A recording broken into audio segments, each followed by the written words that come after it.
बाप बेटे की रुलाने वाली कहानी। आलोक एक कॉलेज में छात्र था। उसने एक डीलर के शोरूम में एक सुंदर स्पोर्ट्स कार देखी थी और वो लंबे समय से अपने लिए एक ऐसी ही कार चाहता था।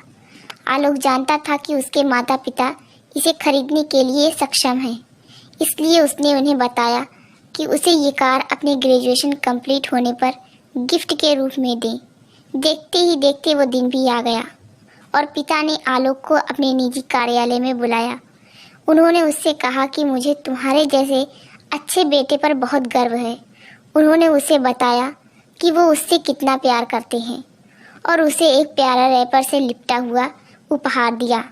आलोक उस छोटे से गिफ्ट के डिब्बे को देखकर निराशा महसूस करने लगा, लेकिन वो जानने के लिए उत्सुक था कि ऐसा क्या था उस बॉक्स में।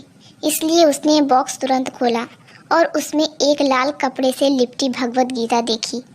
आप इतने अमीर हैं और आप मुझे केवल एक गीता दे रहे हैं। काफ़ी गुस्से से अपने पिता पर वो चिल्लाया और अपनी नाराज़गी और गुस्से के वश में आकर आलोक ने आओ देखा ना ताओ तुरंत घर छोड़ दिया। काफ़ी साल बीत गए। आलोक अब एक सफल व्यवसायी बन गया था।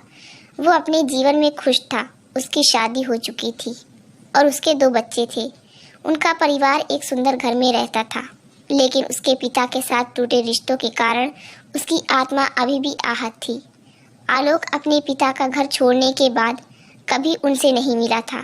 आलोक को उस दिन के बाद अपने पिता को ना मिलने का पछतावा हमेशा रहने वाला था, क्योंकि एक दिन उसे एक पत्र मिला जिसमें उसके पिता के निधन की खबर थी और साथ ही ये बताया गया था कि उन्होंने अपने जीवन भर की पूंजी वसीयतनामा के अनुसार अब आलोक के नाम कर गए थे। अपने पिता की सारी संपत्ति विरासत में मिली तब आलोक अपने पिता के घर पहुंचा और कुछ महत्वपूर्ण कागज की तलाश करने लगा और गलती से उसे वही भगवत गीता का उपहार लिपटा हुआ मिला, जिसे देख उसे फिर उसी उदासी का एहसास हुआ। उस गीता को उसने अच्छे से देखा तो उस पर अपने पिता की हैंडराइटिंग में कुछ लिखा पाया। उस पर लिखा था, मैं खुद को बेच कर भी हर सपना पूरा करूंगा तेरा, बस तू सपने ज़रा बड़े देखना। ये बोल रहा है बाप नहीं, जिंदगी का सबसे पहला दोस्त तेरा।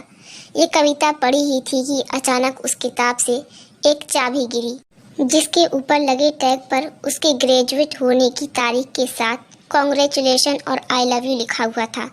आलोक के सर के ऊपर से उसके पिता का साया तो पहले ही उठ चुका था और आज उसकी ज़िंदगी की सबसे बड़ी गलती के बारे में जानकर उसके पैरों के नीचे से ज़मीन भी खिसक गई।